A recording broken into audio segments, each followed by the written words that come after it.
사랑하는 성도 여러분, 안녕하세요. 오늘 하루도 하나님의 은혜가 넘치시기를 축복합니다.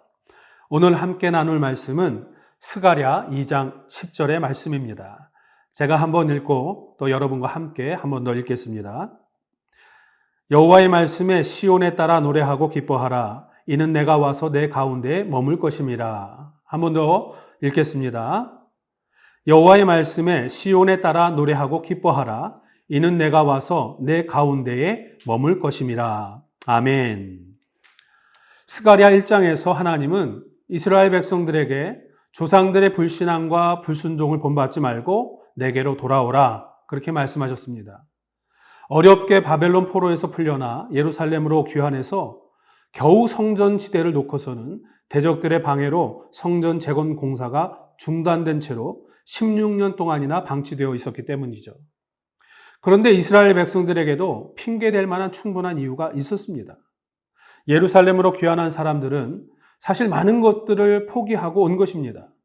70년 동안 바벨론의 터를 잡고 살면서 이루어 놓았던 모든 것들을 다 내려놓고 왔기 때문이죠. 예루살렘의 회복과 성전 재건이라는 사명감에 많은 희생을 감수하고서 귀환해온 사람들입니다.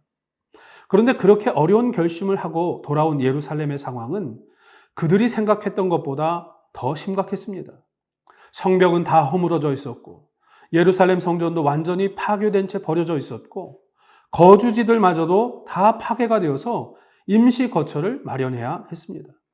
오랫동안 버려진 땅이라 먹고 살기 위해서는 모든 것을 새롭게 시작해야만 했습니다. 그래도 마음을 다잡고 성전 재건 공사를 시작해서 어렵게 기초지대를 놓았는데 그마저도 대적들의 방해로 중단될 수밖에 없었죠. 이런 상황에서 낙심이 안 될 수가 있었겠습니까? 하나님께서 돌아오라고 하셨고 또 성전을 재건하라 하신 것인데 왜 이런 어려움만 계속되는 것일까요? 모든 일들이 술술 잘 풀려도 모자란 상황에서 어려움만 계속되었습니다. 먹고 살 것을 책임져 주시든지 아니면 성전 재건 공사에 문제가 없게 하시든지 뭐라도 하나 잘 풀리는 게 있어야 하는데 전혀 그렇지가 않았습니다. 그러니 낙심하게 되었고 어차피 성전 공사도 못하게 된 마당에 먹고 살 길이나 찾자.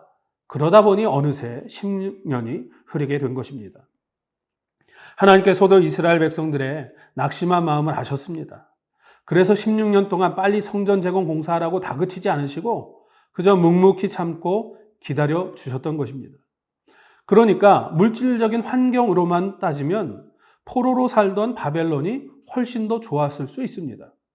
어쩌면 그 사이에 다시 돌아간 사람들도 있을지 모릅니다. 그래서 하나님은 스가랴 선지자를 통해 오늘 본문에서는 희망의 메시지를 주시고 계십니다. 그 희망의 메시지가 무엇입니까? 그들의 낙심의 원인이 되었던 폐허가 된 예루살렘에 하나님께서 오셔서 머무시겠다는 것입니다. 오늘 읽은 10절 말씀을 다시 보시면 시온에 따라 노래하고 기뻐하라. 이는 내가 와서 내 가운데에 머물 것임이라 말씀하셨습니다. 하나님께서 오시겠다는 거예요. 그런데 그냥 한번 왔다 가시는 것이 아니라 오셔서 머무시겠다 말씀하십니다. 이보다 더 기쁜 소식이 어디 있고 이보다 더 든든한 지원군이 어디 있습니까? 하나님께서 오셔서 머무시는데 대적이 문제입니까? 대적들의 방해가 문제입니까? 하나님이 함께 하시면 문제될 것이 없죠. 문제가 더 이상 문제일 수 없습니다. 성전이 무너지고 예루살렘이 폐허가 된 이유가 무엇입니까? 당시 남유다의 국력이 쇠락했기 때문입니까? 당시 바벨론이 너무나도 강했기 때문입니까? 아닙니다. 하나님이 예루살렘을 떠나셨기 때문입니다. 왜 떠나셨습니까? 유다 백성들의 죄악 때문이죠. 불신앙과 불순종 때문입니다. 하나님이 떠나신 결과 망하고 폐허가 되고 포로로 끌려간 것입니다. 그런데 그곳에 여전히 폐허인 그 땅에 하나님이 다시 오셔서 머무시겠다는 것입니다. 그러니 노래하고 기뻐하는 것이 마땅한 것이죠.